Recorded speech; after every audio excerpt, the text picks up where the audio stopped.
Wake up. Get ready. Get into my morning every day. Every morning. Ladies and gentlemen, Adelaide's Jodie and Hazy on Nova. How about I put this to you as well? Jodie, the face of shingles.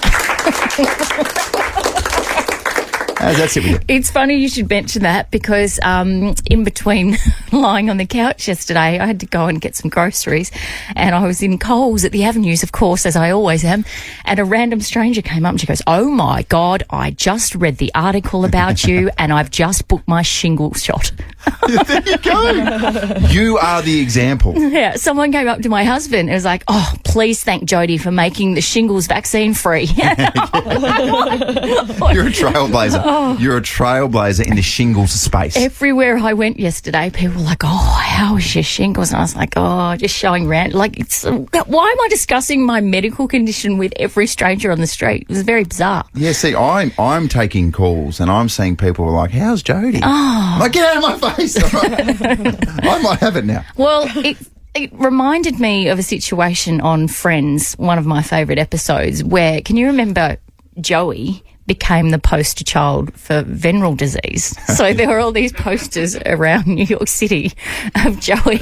It's like, "I've got VD." That's exactly how I feel. So I guess you all saw it. Saw what? No, we're just laughing. You know how laughter can be infectious.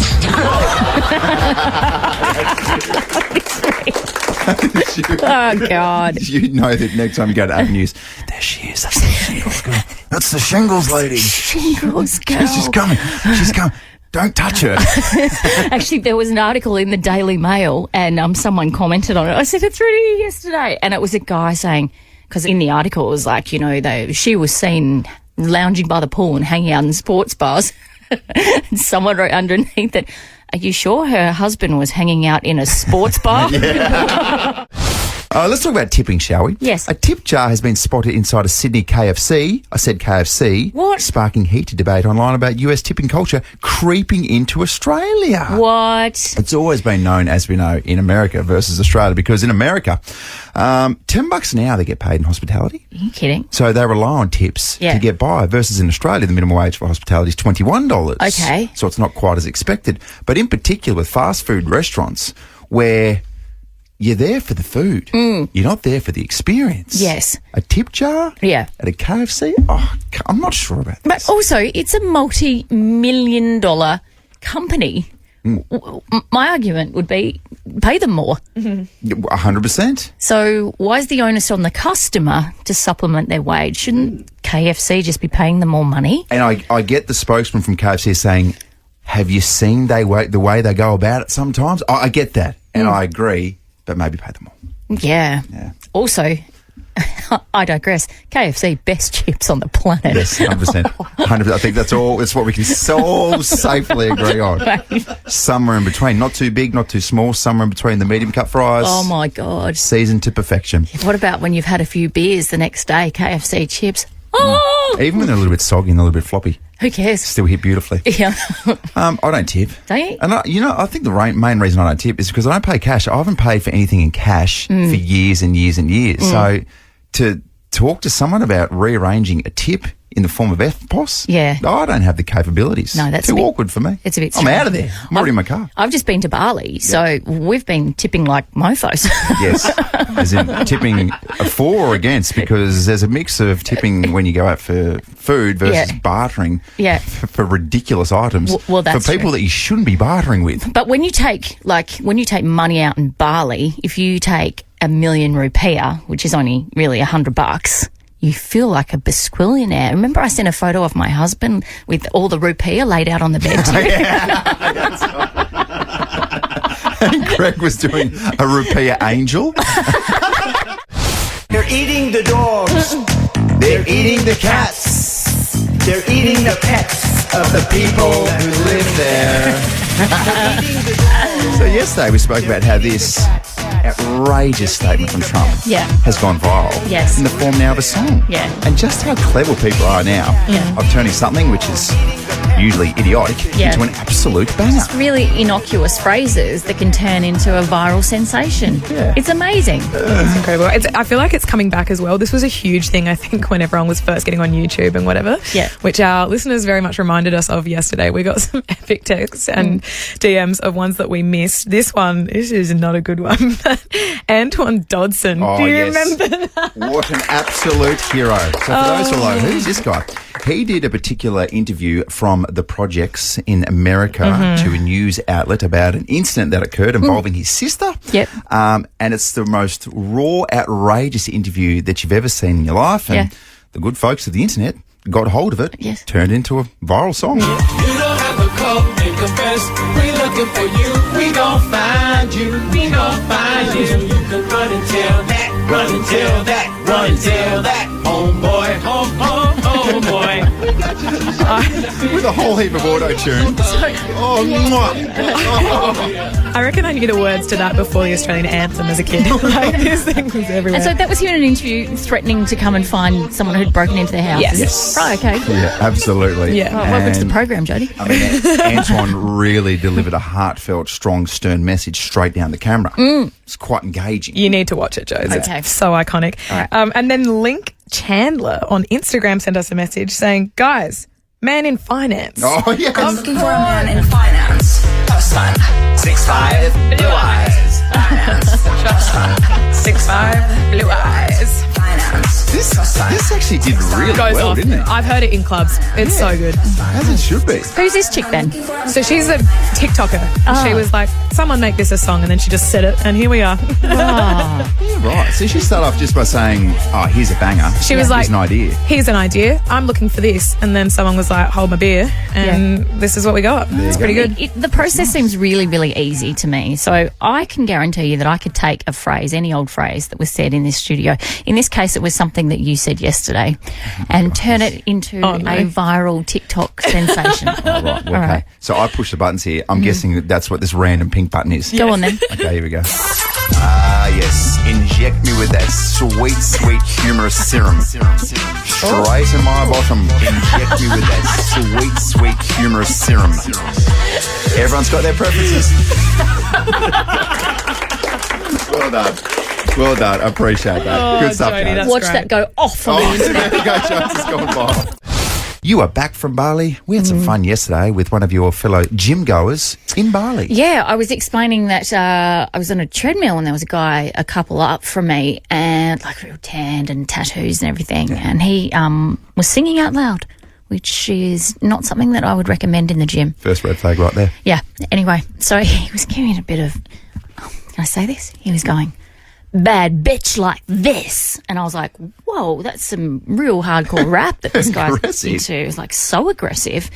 And then the more he sang along, the more I realised that he was singing Izzy Azalea. Yeah, I think it's Iggy Azalea, but that's okay. That's all right. So fine. Izzy Azalea? As the words were coming out, I was going, that's not right. That doesn't match up or compute. So anyway, he was singing fancy. Want a bad bitch like There he this? is. Drop it low and pick it up just like this. Yeah, they're real gangster lyrics, aren't they? So fancy, you already know. It's a strange song to work out to. Strange song to get overly aggressive with. For a muscly, tattered man Yeah. who, no doubt, is some kind of influencer. No doubt. There's a lot of them in Bali at the moment. It's funny. Put it out there. 13, 24, 10. Yep. What's the weird things that you work out to? Your weird songs, maybe it's a weird podcast, things that for whatever reason just get you up and about and give you the opportunity just to find that little bit of extra strength. I have no idea why. This beautiful song from the 80s right now gets me going the extra yard. Josie's on a vacation far away. The outfield, your love. Why does this give me the strength? I don't know. I'm sitting there and I'm absolutely exhausted. I don't have 2 more reps left in me. And all of a sudden, hang on. Josie's on You better believe I pump it out after that. I'm there, Jones. I'm there. It's such a random song to get you going. Isn't it? Yeah. I think when I'm at the gym and same thing, I'm gassed and I'm done. If this comes on the Spotify, then I go again, mate. I go again. What does this give you this, right? That 100 men or more could ever do. Push, Jodie, push! Oh, UPB! See, that's good, isn't it? 13, 24, 10. What gets you up and about at the gym? Which songs at a podcast? I just want to run now. I know, there you go. I want to go. So I was over in Bali and there was a guy who was just going nuts to fancy. Yeah. He was a big, muscly, tan bloke. Extra reps. Yeah. Yeah, that's good for Iggy because Iggy's career's gone in a bit of an interesting direction. Yeah. From killing it to OnlyFans to the number one song in Bali gyms to get you up and about. So true, mate. So true. What a journey. What a roller What coaster. an absolute roller coaster. Yeah, so we're asking the question 13, 24, 10. What gets you going in the gym? Let's go to Rani in Seaford. Hey, Rani. Good morning, Jodie and Hazy. Happy Wednesday. How are Yes, you? Ronnie, good energy. Thank you. All right, what's getting you going in the gym? Okay, so I need to paint the picture. My best mate is muscly, tatted up, a footy boy. Yep. And when he's lifting in the gym, he's listening to Agora Hills by Doja Cat. How is this? Ronnie, how is this giving him the extra kick that he needs? Oh, my God. And he even will do a little, like, hip wiggle to, like, how cute. So cute. All right, so you don't have to name him, but you have to tell us which football club he plays for. So he's just moved to Adelaide freshly, but he used to play for the Murray Bridge Demons, I think they're called. Oh, yeah. Yes. You can go the D's. Go to the demon. Good on you, Beautiful, Ronnie. Rani. Thank you. Let's go to Cheryl from Crafers West. Hey, Cheryl. Hey, how you going? Oh, we're great. Thank you. All right, what's getting you going in the gym? Well, actually, mine's a cleaning album. Oh, okay. When I have to clean the house, Yeah. that's what gets me going. It's Alanis Morissette, Jagged Little Pill, Yeah. the whole album. Oh, my God. Do you know what? This was an institution, the whole album. The whole album. You can clean the whole house. You're dancing, you're singing, you got emotions going, and it just gets it done.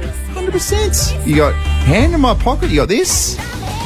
Oh, to remind you of the mess you left when you went away. This might be the top shelf here. It's like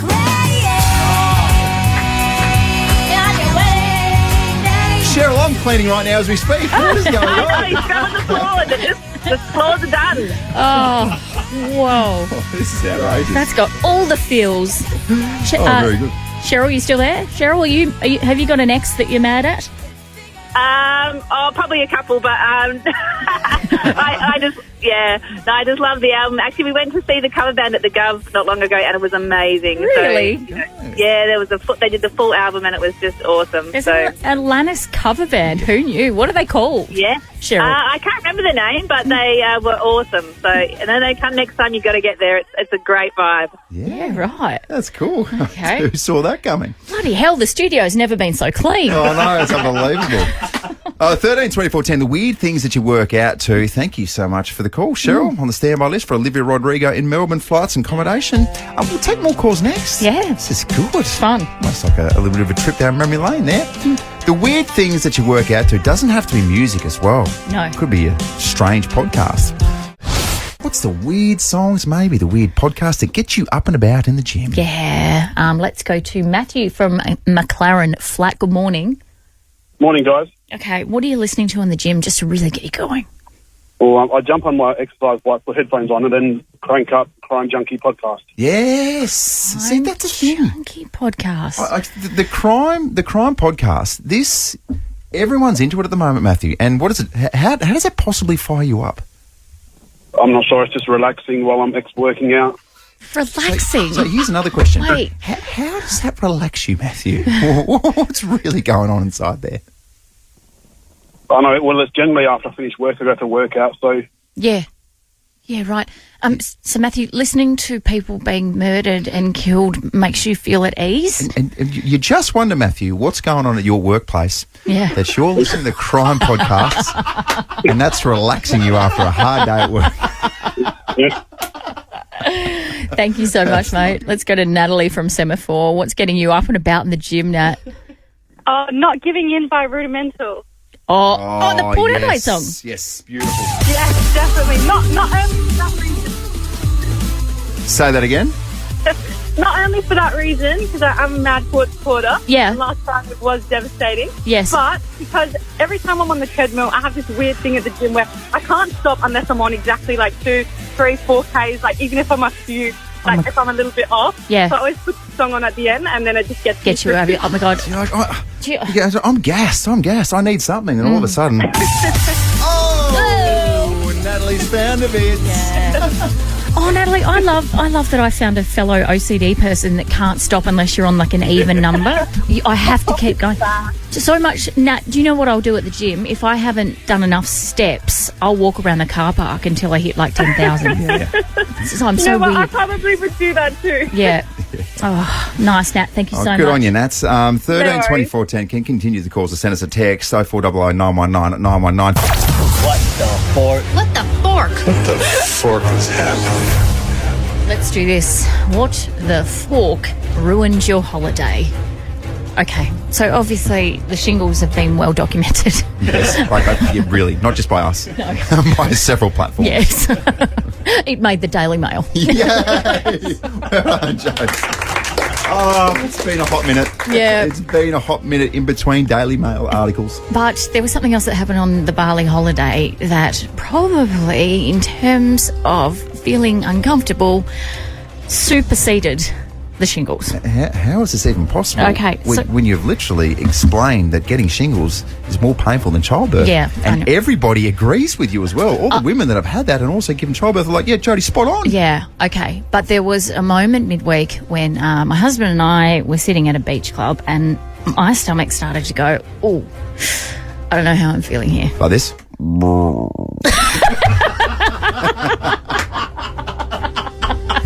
Like, what's all that about? Pretty much. It happens. And so we Bali. promptly, I said, listen, we need to get back to the villa. So we packed everything up and it's about, a 20-minute walk back along the beach where we were staying. And at one stage I was on the beach and I'm thinking, I may have to run into the ocean and throw up. Oh my gosh. So we got back to a junction near the villa and Greg's like, oh, well, if you're not feeling well, do you mind if I just go and get a foot massage? I'm like, yeah, okay, mate. Greg was living his best life. Wasn't he? So I get back to the villa and, oh my God, Hazy, it started. It was like an absolute tsunami. And let's just put it this way. At one point I had to make a decision with the toilet. Oh my gosh. And what to do in the toilet. Do you know what I mean? I think 2 words. Tell me if this describes it beautifully. Both ends. Correct. Okay, Let's see what's happening here. Yeah. It's like, 2 opposite ends. How do you squeeze both ends into the toilet at one time? You're not that flexible. No, exactly right. And so I was in there lying on the toilet floor at one stage for about half an hour just thinking, oh my God, I just want to die. And then I'm like, where's my husband? Why is he hasn't even poked his head in to check on me. And so I cleaned myself up and then I walk out of the villa and I'm like, he's not even here. And we had a pool upstairs. Yep. So I walk up the steps and as I'm dying downstairs, like literally dying, I open the door and he's sitting in the said pool with a bintang and some Pringles. There he is, yep. With his arms just living his absolute dream life. It's like, what? I'm in Bali. I'm in Bali. That's what we do. And I said to him, were you even going to check on me? He goes, yeah, chuck my head in, but you're throwing up, so I thought I might as well have a swim. Yeah. So he's like, what do you want to do? Jump on the floor and do a poo with you? Like, he might as well live his best life. He's gastro-free. 13 24 10. Give us a call. What the fork happened on your holiday? What absolutely ruined your holiday? We'll take your calls next. What the fork? What the fork? What the fork is happening? Yeah, they're calling it the holiday from hell for one person in the couple. Oh, yeah. It's Jodie and Greg Gotti. Yeah, my husband was totally fine. He was just kicking back in the pool with the bintang and some Pringles as I was literally dying downstairs with Bali belly. You literally, just before a minute ago behind the scenes, gave us an explanation of exactly what he was doing and how he's lounging around. And we're like, well, what's he supposed to do? I don't understand. Oh, at least poke his head in and check that I'm okay, and then I'll still have a pulse. Mouthful of Pringles. You good? Yeah. And I have to say, at that point, I was so nauseous that the sound of him crunching on Pringles made me want to vomit. Oh, my God. 13, 24, 10. What ruined your holiday? Yeah, let's go to Parker from Mount Pleasant. What ruined your holiday? Hi. Hi. A couple of years ago, I was on camp. Yes. In Ronka, at the Murray River. And I think it was the last night we were there, and the oven broke. Oh. So they had to cook the lasagna in the microwave. Oh, no. And it didn't cook properly. Yeah. So everybody got food poisoning. Oh, no. Other than... And everyone was, like, vomiting and stuff, other than me and this other girl who didn't like lasagna. We didn't eat lasagna. Yes. So I woke up in the morning and there was just, like, big pile of vomit outside Oh, no, the Parker. door. It was really gross. So, Parker, you're only 12 years old. I'm guessing you don't like lasagna still, and you're never going to touch it ever again. No, I really don't like lasagna. Oh, thank you, Parker. I'm so sorry that happened to you. Let's go to Tana from Morfettvale. Good morning. Good morning, guys. I hope you're having a cracker of a Wednesday. Oh, yeah. You too. I have to say, Tana, I'm a little bit better this Wednesday than I was last Wednesday. Trust me.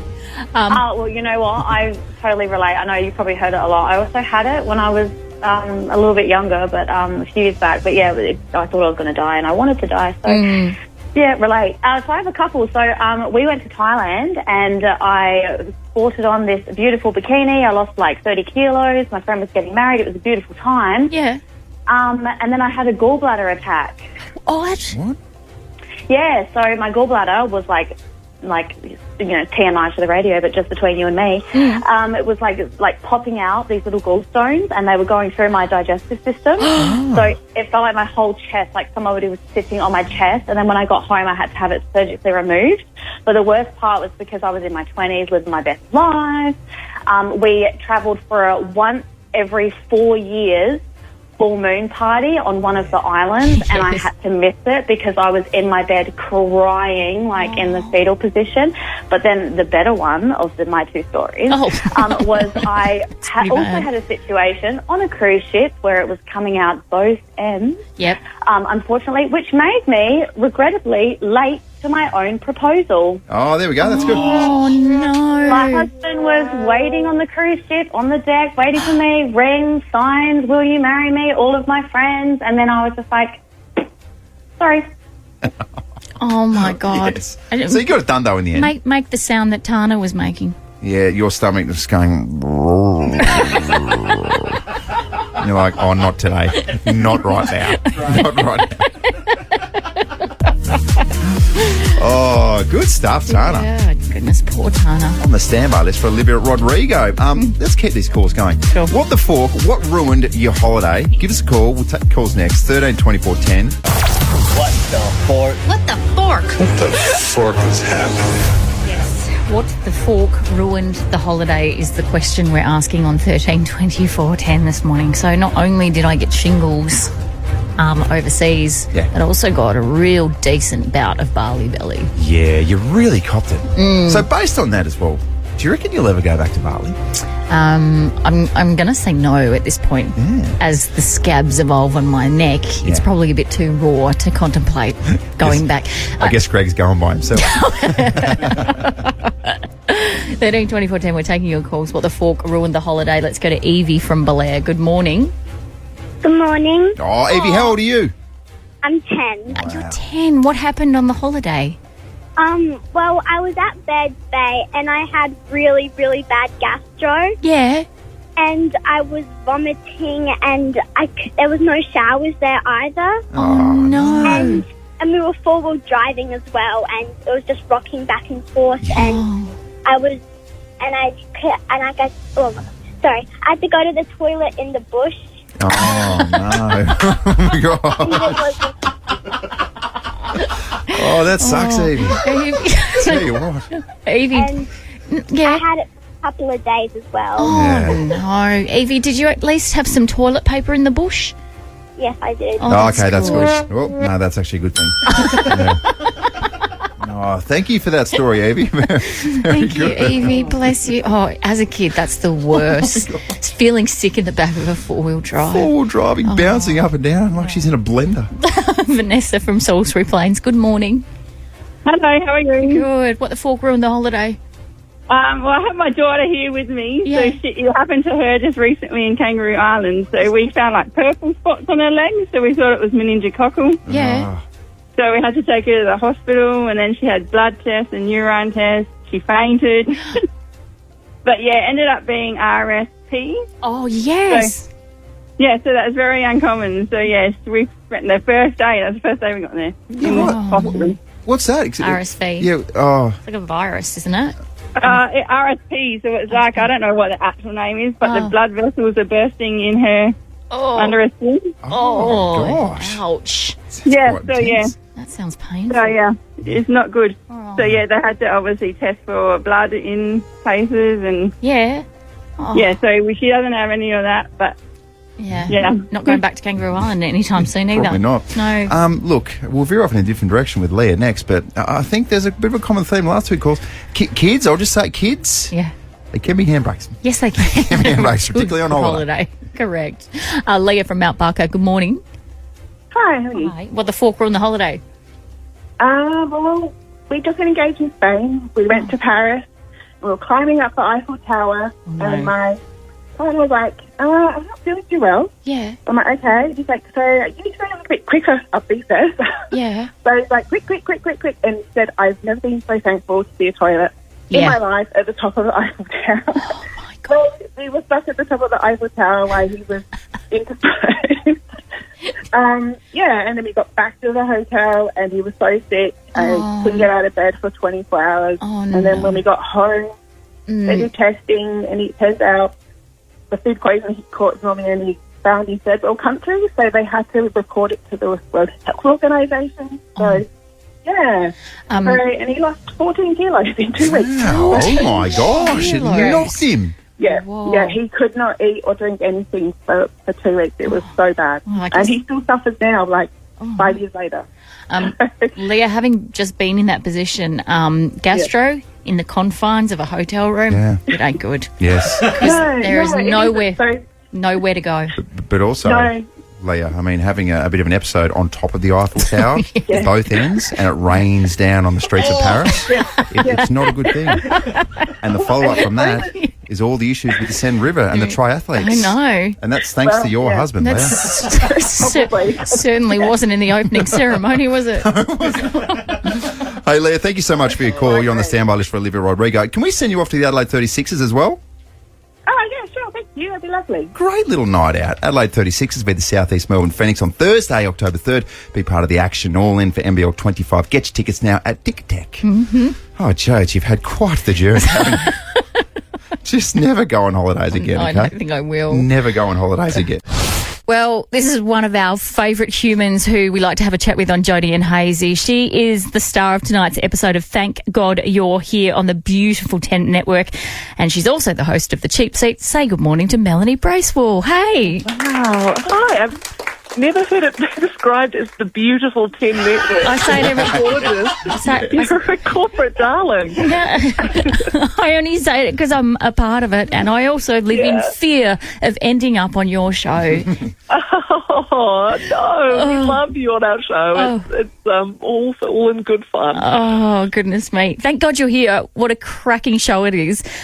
Just the fear levels of going on this show for you between 1 and 10. Oh, it's at a solid 10. It's one of those things where as a comic you can sort of get a little comfortable, you know, you've got your sort of safe spaces and you can do gigs and you can write jokes and all that sort of stuff. And then Thank God You're Here just completely uproots you. Yeah. And, you turn up and the makeup artists they're so secretive. They're all whispering and, like hiding things. And like, I kind of love it, even though it is terrifying. And so obviously when they make you up and they dress you, you have a real sense of what you're walking into?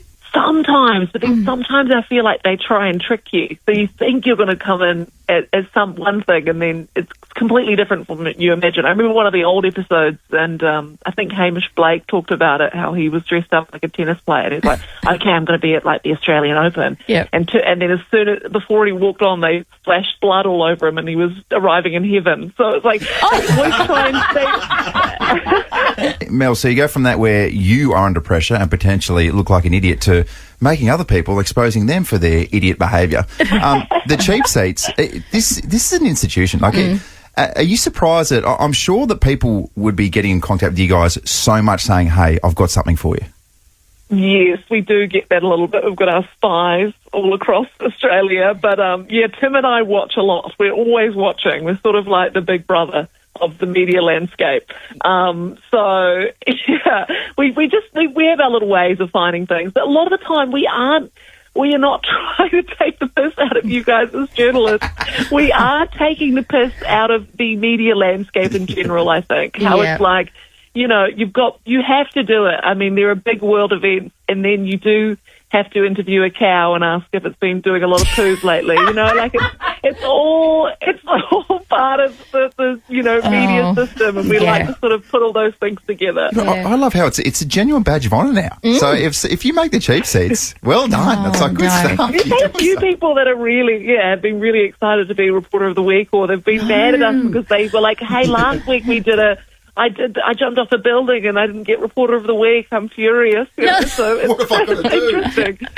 Hey, Mel, I should send you the vision, because Hazy works for Channel 7, I should send you the vision of him being shat on by a cow. Yeah. That was incredible. Oh, wow. Okay. I don't know how we missed that. Yeah, bit of a flashback. It was just before, it was about 5 or 6 years ago, so it was before the cheap seats started. But I'll tell you what, if I could do it all again now, definitely would, because all of a sudden, bang, you're on the cheap seats. And that's Were you intending to get shit on by a cow? No, absolutely not. Can you believe it?